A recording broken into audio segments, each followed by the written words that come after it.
Hola, muy buenas noches. Hoy es miércoles 8 de mayo de 2024 y vamos a continuar con este libro que estamos leyendo. Vamos a leer algunas partecitas de Misterio de Iniquidad, donde habla acerca de cómo ha sido todo este tema de la gran apostasía, ¿sí? Y por cómo ha sido la infiltración masónica en la Iglesia Católica. Y bueno, pues para seguirnos formando. En la descripción del video les dejo el enlace donde pueden encontrar todo el libro e irlo leyendo.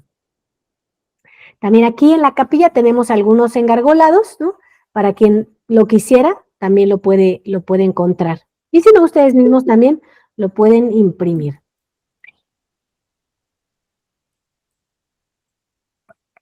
El plan masónico de infiltración de la Iglesia Romana. He aquí extractos del plan de infiltración de la Iglesia Romana, elaborado por la francmasonería italiana y descubierto por la policía del Papa Pío XI. Lo que nosotros debemos buscar y esperar, como los judíos esperan el Mesías, es un papa según nuestras necesidades. Para asegurarnos un papa con las proporciones exigidas, se trata en principio de modelarle a ese papa una generación digna del reino que soñamos. Dejar a un lado la ancianidad y la edad madura. Dirigíos a la juventud. En algunos años, ese clero joven habrá, por la fuerza de las cosas, invadido todas las funciones. Gobernará, administrará, juzgará, formará el consejo del soberano. Será llamado a elegir el pontífice que deberá reinar. Y ese pontífice, como la mayor parte de sus contemporáneos, estará necesariamente más o menos imbuido de los principios, que nosotros comenzaremos a poner en circulación. Que el clero marche bajo vuestro estandarte, creyendo siempre marchar bajo la bandera de las llaves apostólicas. Vosotros habréis predicado una revolución en tiara y en capa, marchando con la cruz y la bandera. Una revolución que no tendrá necesidad sino de ser un poquitito aguijoneada para poner fuego a las cuatro esquinas del mundo. Esto lo escribe Incretineo, está en francés, Joly, la Iglesia Romana de cara a la Revolución en 1859. Reedición París, 1976. A la época del Concilio Vaticano I, un alto dignatario de la masonería se alegraba del apoyo precioso que encontramos desde hace muchos años en un partido poderoso, que es como un intermediario entre nosotros y la Iglesia, el Partido Católico Liberal. Es un partido que nosotros tenemos que acrecentar y que sirve a nuestras vías mucho más de lo que piensan los hombres más o menos eminentes que le pertenecen en Francia, Bélgica, toda la Alemania, en Italia y hasta en Roma, alrededor del Papa mismo. León XIII, en su encíclica Inimica Vis, 8 de diciembre de 1892, pone en guardia al episcopado de Italia. Los sectarios masones buscan por promesas seducir al clero inferior. ¿Con qué fin? Lo que ellos quieren es ganar dulcemente a su causa a los ministros de las cosas sagradas. Y después, una vez atrapados en las ideas nuevas, hacer revueltas contra la autoridad legítima. León XIII, en su encíclica Inimica Vis, el 8 de diciembre de 1892, pone en guardia al episcopado de Italia. Los sectarios masones buscan por promesas seducir al clero inferior. ¿Con qué fin?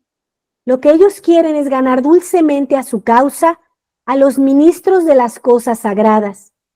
Y después, una vez atrapados en las ideas nuevas, hacer revueltas contra la autoridad legítima.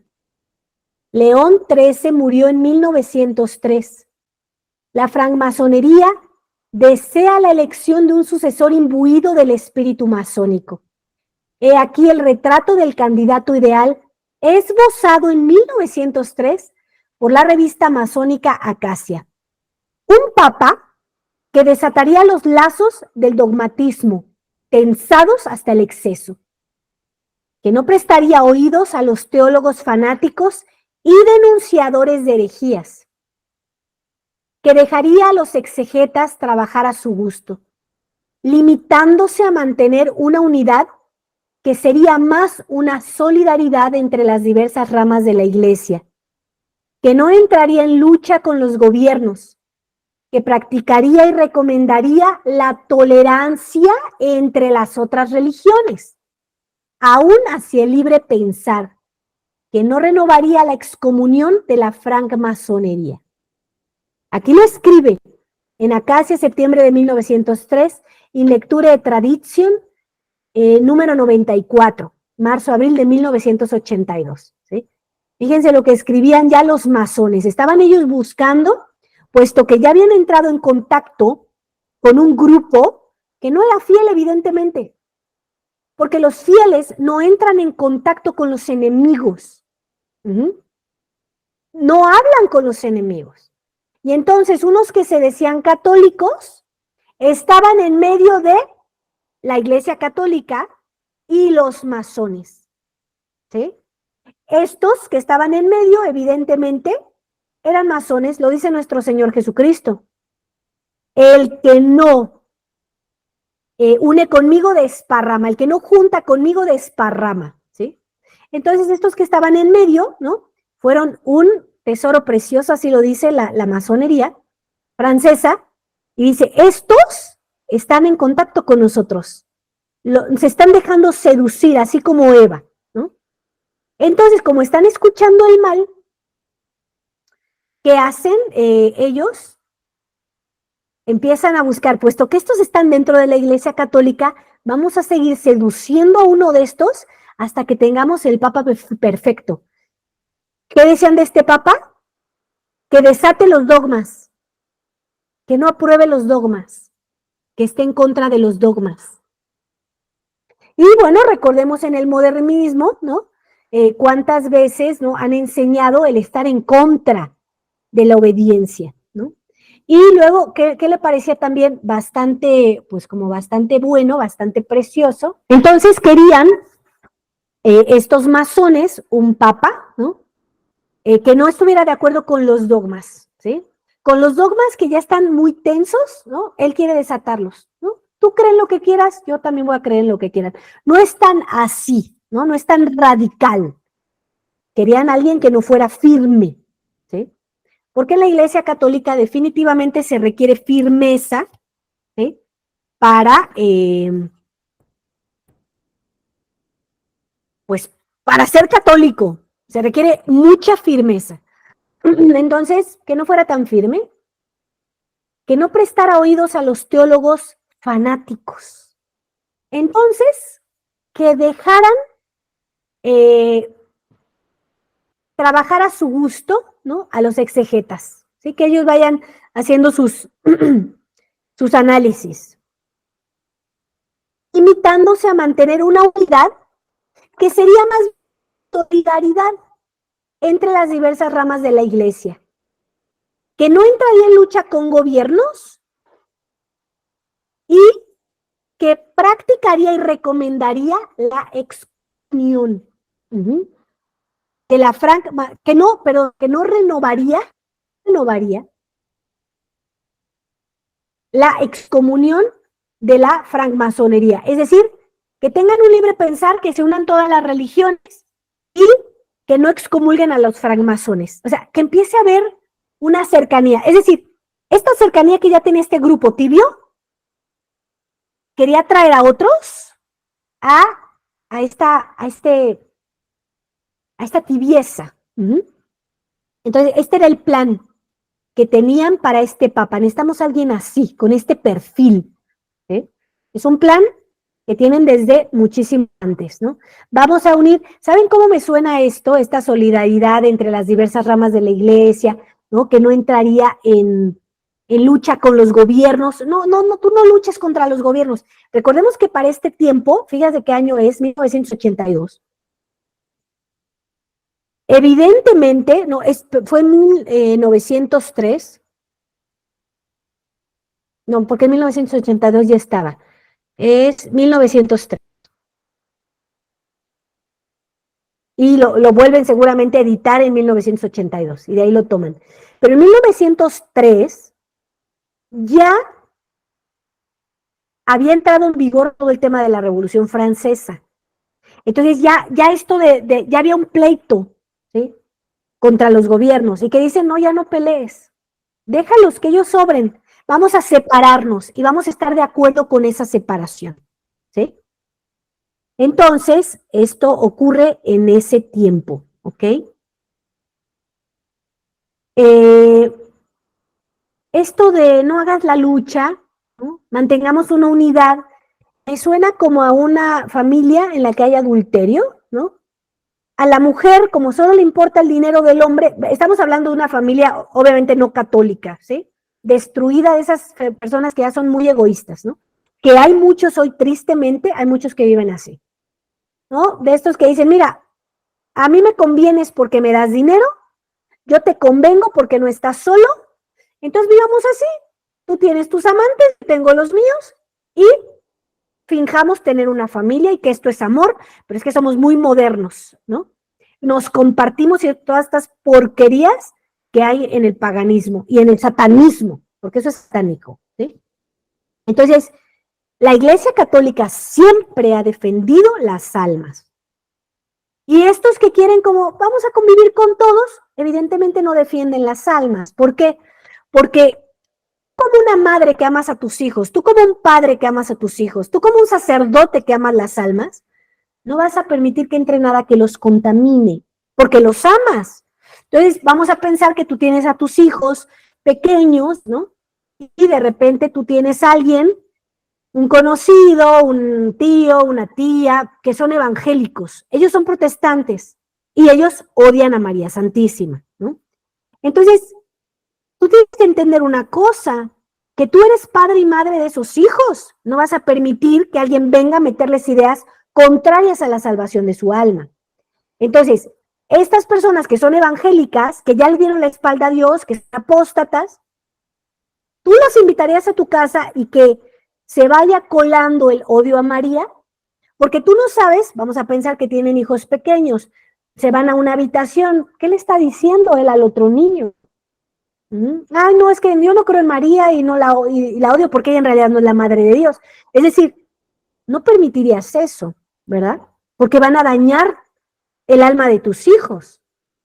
Bueno, estos sabían que buscaban a alguien así, un traidor, un tibio, para robarle la fe a la Iglesia Católica y dañar las ovejas de nuestro Señor Jesucristo, quienes les costamos carísimos. Hoy mismo en la homilía lo decía Monseñor Rodrigo da Silva, le hemos costado carísimos, o creo que en la consagración a María. Le salimos muy caros a Jesús. Entonces, toda tu familia la debes de cuidar muchísimo de que estas ideas no se filtren. Bueno, pero estos no lo hicieron. Entonces, te doy como unas analogías, porque de pronto uno ve tan lejos la Iglesia Católica, es como una cosa inmensa, llena está en todas las naciones, y uno como que no alcanza a veces a percibir cuál es el problema, la raíz del problema, ¿no? Y entonces, en esa ignorancia, por eso me gusta como hacerte estas referencias, porque nosotros somos gente sencilla. Si tú no lo permitirías en tu casa, mucho menos los verdaderos pastores deben permitir esto en la Iglesia Católica, ¿sí? Entonces, el enemigo, que ya sabe cómo se va a robar tu familia, empezó a fraguar un plan. Necesitamos una persona lo suficientemente nefasta, lo suficientemente egoísta, que metido en la Iglesia Católica esté dispuesto a entregar las almas a los lobos y aniquilarlas. Lo suficientemente egoísta para que crea que ama a Dios y que le sirve a Dios, pero puesto que no lo ama, entrega al prójimo al infierno. Esto era lo que buscaba. Alguien tan metido en su ombligo que no pudiera aceptar que un dogma es dogma de fe y uno lo cree porque es católico. Y si María Santísima, porque así lo es, la reina de los cielos de la tierra, es virgen antes, durante y después del parto, ese papa tenga que morir defendiendo eso y no otra cosa. Pero buscaban un egoísta que se mirara al ombligo y que dijera, a mí me da igual, ¿cuánto dinero me va a tocar? ¿Cuántos honores me van a dar? ¿Sí? Esa es la realidad. En 1903 los católicos se salvaron de tener por papa, en lugar de Giuseppe Sarto, San Pío X, bendito papa que ruegue por nosotros, el cardenal Masón Rampolla, secretario de Estado de León XIII, concentró la mayoría de los votos, pero fue vetado por el emperador austrohúngaro. En ese tiempo formaban parte del cónclave para elegir al papa los emperadores y los reyes. Entonces, salvó de que en ese momento no entrara Rampolla, ¿sí? Y todavía Dios dio otro chance para que su iglesia se pusiera abusada, ¿no? Pero no. A pesar de este fracaso puntual, el plan masónico funcionó demasiado bien. ¿Y por qué funciona el mal? Porque los buenos no hacen nada. Porque los buenos se callan. Porque los buenos tienen respetos humanos. Por eso. El Papa San Pío X, en su encíclica Notre Charge Apostolique, del 25 de agosto de 1910, denuncia las infiltraciones masónicas en Silón, movimiento de la juventud cristiana francesa. Conocemos demasiado las sombrías oficinas donde se elaboran esas doctrinas deletéreas, que no deberían seducir a los espíritus clarividentes. Los jefes de Silón no han podido defenderse.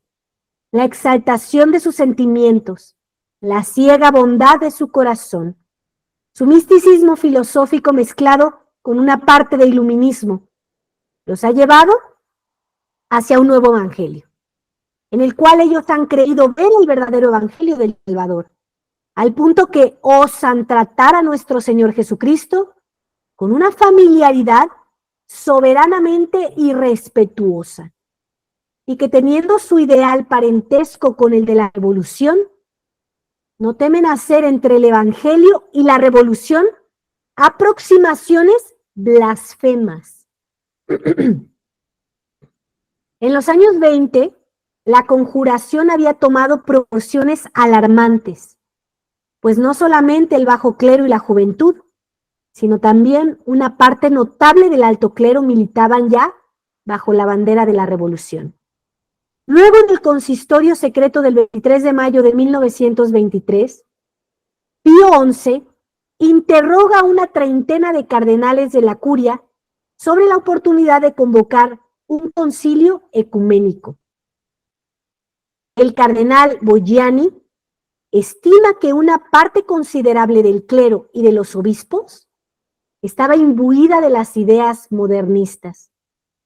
Esta mentalidad puede inclinar a ciertos padres a presentar mociones, a introducir métodos incompatibles con las tradiciones católicas. El cardenal Villot era todavía más franco. Expresa su temor de ver el concilio manipulado por los peores enemigos de la Iglesia, los modernistas, que se aprestan ya, como indicios ciertos lo muestran, a hacer la revolución en la Iglesia, un nuevo 1789. Y Monseñor Marcel Lefebvre le destronaron del liberalismo a la apostasía, a la tragedia conciliar, edición de San Pío X. Aquí están estos argumentos. A la muerte de Pío XII, el sueño de la masonería se realiza. Una revolución en tiara y en capa, Angelo Roncalli. Desgracia porque ese hombre que le hace tanto daño a la iglesia, evidentemente está en el infierno, ¿no? Para quienes tengan dudas. ¿Qué eso, Dulce? A ver, lean y vean los capítulos que están saliendo del fin funesto de los enemigos de la iglesia. ¿Cómo terminan? ¿A dónde se van? No, es que tú no sabes si se arrepintieron. A ver, por el amor de Dios. Hacia donde está más inclinado el árbol, es hacia donde va a caer. Si vivieron como enemigos de la iglesia, hiriéndola, lastimándola, dañando sus almas, evidentemente van a terminar en el infierno. Eso es una realidad, ¿sí? Entonces, este hombre que le decían el Papa Bueno, ¿quién era? Un masón. Perteneciente a la logia masónica en París. Y toma el nombre de Juan XXIII y convoca al maldito Vaticano II, que trastorna enteramente la religión. Por ejemplo, proclamando la libertad de pensamiento, que partida de nuestras logias masónicas se ha extendido magníficamente sobre la cúpula de San Pedro. El ecumenismo visto por un francmasón de tradición, 1964, página 121, búsquenlo y léanlo. Esto de cada quien puede pensar como quiere, pues se suena muy luterano, ¿no? Otro que se fue al infierno, evidentemente. Cada quien piense como quiera, no, nosotros pensamos como piensa la Iglesia Católica, punto. Yo no pienso por mí misma, pienso como piensa la Iglesia Católica, porque confío en su cabeza, en Jesucristo. Confío en su Iglesia Católica, verdaderos sucesores apostólicos, los que siguen diciendo lo mismo. A ver, tú tienes un hijo, ¿no? Nace tu hijo, se parece a ti. Tiene tu nariz, tus ojos, tus cejas. Hay unos que son muy igualitos. Si no se parece a ti, pues no es tu hijo. No es tu hijo. Entonces Jesucristo dice, enseñen lo que yo les enseñé. Un hijo de él va a enseñar lo que él enseñó. Alguien que diga algo diferente no es hijo de Jesús. Alguien que hable diferente a lo que habla la Iglesia Católica no es cristiano. Así de sencillo, ¿no? Entonces nosotros debemos pensar como la Iglesia Católica. Y para eso siempre hemos tenido doctores de la Iglesia, santos. Tristemente han desaparecido muchísimos libros. Hoy lo que tú encuentras en las librerías católicas es basura. No compren nada después del 58. Nada. Ya está contaminado, ¿sí? Tal vez los primeros 2 años todavía se salvan, pero lo demás está contaminado. Hay que irnos a lo antiguo. Nosotros aquí en la librería de la capilla tenemos muchos libros antiguos, muy buenos. Mándanos un mensaje. Tenemos un ejemplar porque los estamos tratando de rescatar. Entonces nos llega un ejemplar, pues lo puedes comprar, ¿no? Por ejemplo, por aquí tenemos, a ver si por aquí tengo uno muy a la mano.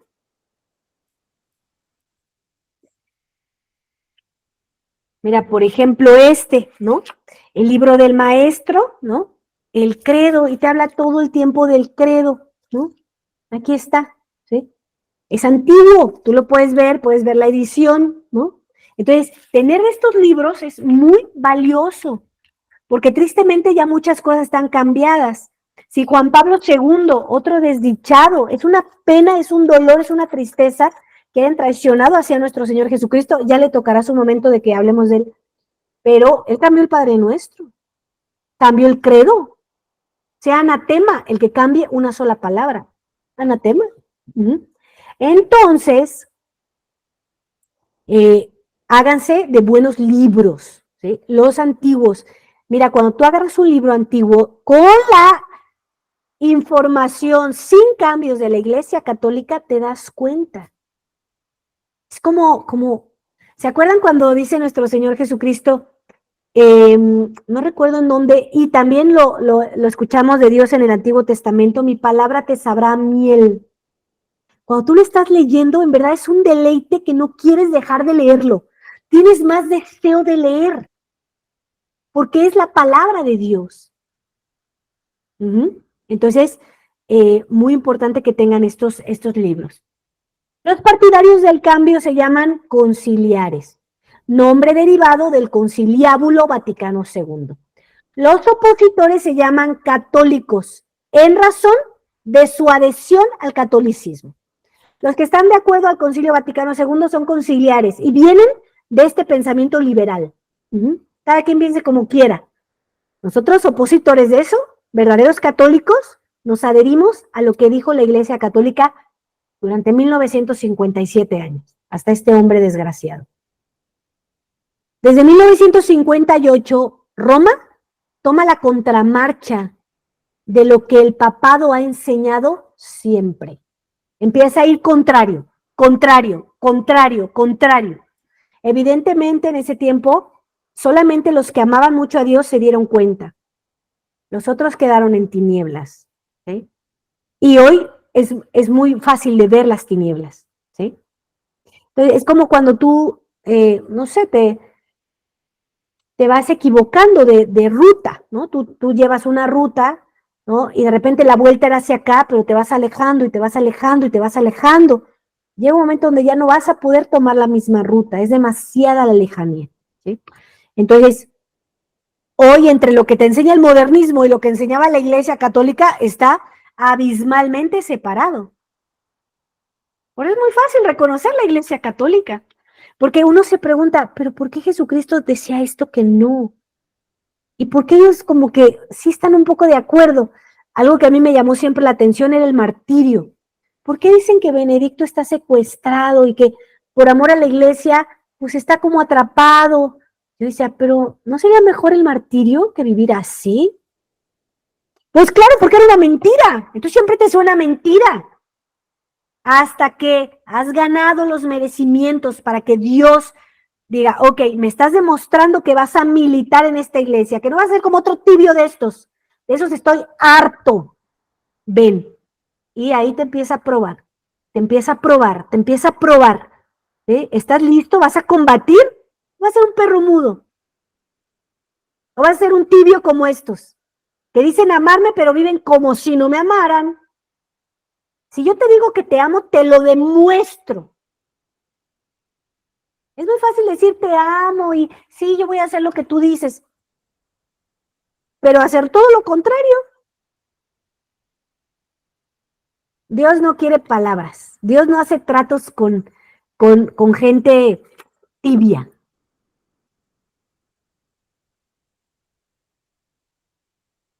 Entonces empieza Roma a tomar la contramarcha del papado, de lo que el papado había enseñado siempre. Ahora él dice, no, pero no tanto, pero no siempre, pero a veces. Y también son nuestros hermanos separados. Y, o sea, venía una iglesia combativa de no, esas son herejías, no hables con herejes, no los metas en la liturgia. Y de pronto ¿por qué? ¿Por qué ser así tan intransigentes? ¿Por qué? Y ahí les va para los tibios y las tibias. ¿Eh? Ay, esto es muy radical. Son nuestros hermanos. Bueno, entonces cuando tu esposo, ¿no? Caiga en adulterio, tú también aceptas al amante, ¿no? Ay, ¿por qué eres tan intransigente? Igual va a los varones, ¿no? ¿Por qué eres tan intransigente? O sea, entienda que es un celo de Dios. O juntas con él o le estás desparramando. Es así de claro. Algunas personas hacen entonces el silogismo siguiente. Todas las veces que no define solemnemente ex cátedra un dogma, un papa puede errar. Es por lo cual no hay obligación de obedecerle cada vez que le enseña o ordena alguna cosa contraria a la fe. Los hombres en el poder en Roma desde el año 1958 profieren herejías, pero no ex cátedra. Luego esos hombres son papas. Fíjense, o sea, van contra un dogma de fe, la infalibilidad del papado. Un verdadero papa no se equivoca en temas de fe y de moral.